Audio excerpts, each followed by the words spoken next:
Are you absolutely sure you'd sign up for a psychological experiment without knowing what you're getting into? Some things aren't worth the money. Some things you can't escape from. A group of friends thought it would be an easy way to make some cash. A simple experiment. A few hours of their time. That's what the flyer promised. But when the doors locked behind them, and the first test began, they realized this wasn't just science. It started simple. A dark room. A voice over a speaker. Follow the instructions. The first task? Choose one person to sit in the chair. Just a chair.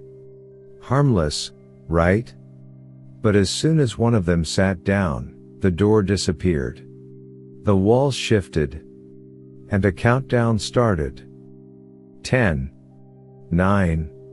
8. No one knew what would happen at 0. But they weren't about to find out. They scrambled to find a way out. But the walls kept moving. Closing in. The chair began to spark, metal cuffs snapping around their friends' wrists. The countdown hit 3. 2. And then, just darkness. When the lights flickered back, the chair was empty. Their friend was gone. No blood. No sign of struggle. Just gone. And the voice returned. Congratulations. You've completed task 1. Task 2 begins now. The remaining friends didn't know what to do. Was this part of the experiment? A joke? Or was something truly wrong? The voice continued. Cold and mechanical. The next task is simple. One of you must take the key. But be warned. Taking it has consequences. A key appeared in a glass case at the center of the room. No one wanted to touch it. But the walls started moving again, the space getting smaller. No choice. One of them grabbed it. And now a scream. Not from any of them. It came from behind the walls. From somewhere close. And then, the glass case shattered. Blood splattered the floor.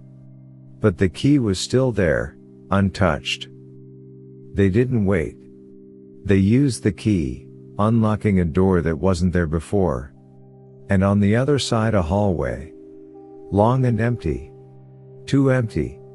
And at the end, a mirror. But no reflections.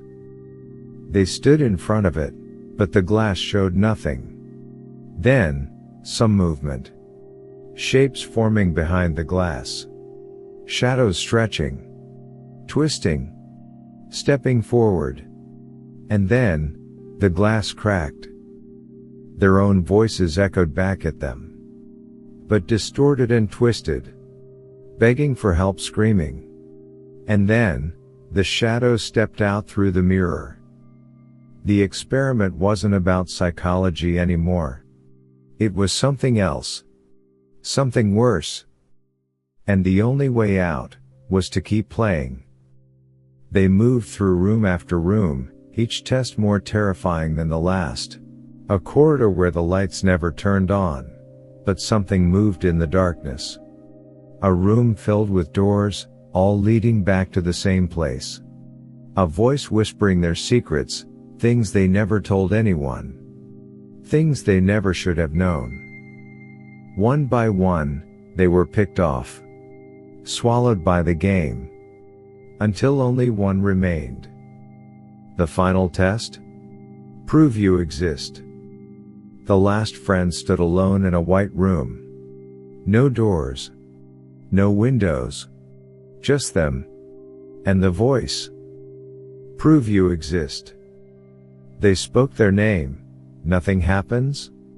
They screamed. Nothing still happens.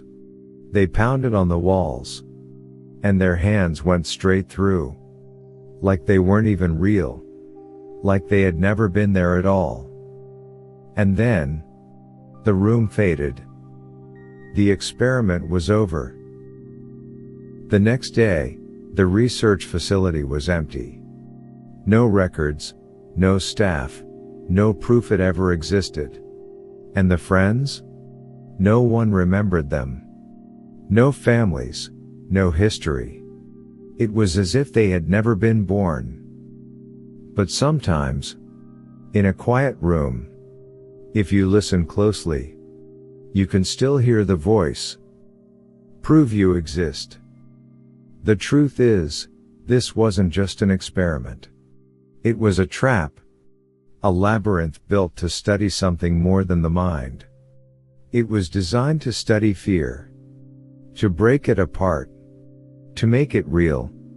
And those who entered became part of the study itself. Somewhere in the void, the lost ones still wander, searching for a way back. But there is no back. Only forward. More doors. More tasks. More choices. And every choice leads deeper into the unknown. A door creaks open. A new subject steps inside. Another friend. Another test. And the cycle continues. But what if the experiment isn't contained? What if the rules of the game extend beyond the walls? What if someone escapes? One of them did. Or at least, they thought they did. Waking up in their own bed, in their own home. But something was wrong. The air felt thicker. The light too dim. The world moved half a second too slow, like a dream where you're running, but never getting anywhere. They reached for their phone. The date was wrong. 3 years had passed. But they had no memory of it. They called their friends. No answer. Their numbers were gone. Their social media vanished. Like they never existed. Then the whispers started. In the quiet of night. Soft voices beneath the bed. Behind the closet door. They saw movement in the mirror, things that weren't them. They weren't home. They never made it out. The experiment never ended. And neither will this story. Because somewhere, another flyer is being posted. Another group is signing up. And the cycle will go on. Forever. But there's something no one realizes. The experiment isn't just running in secret labs. It's everywhere. In conversations that repeat. In memories that don't quite line up. In the feeling that something is watching. Just out of sight. Maybe you've felt it too? That sensation that something changed, but you can't quite place what. A word someone said wrong. A detail that didn't match. A door that should have been open, but wasn't. Maybe you're already part of the experiment. Maybe you've been playing this whole time. And you just haven't reached the final test yet. Not yet. If this spooky story thrilled you, please like, share, and subscribe for more hair-raising tales that will keep you up at night.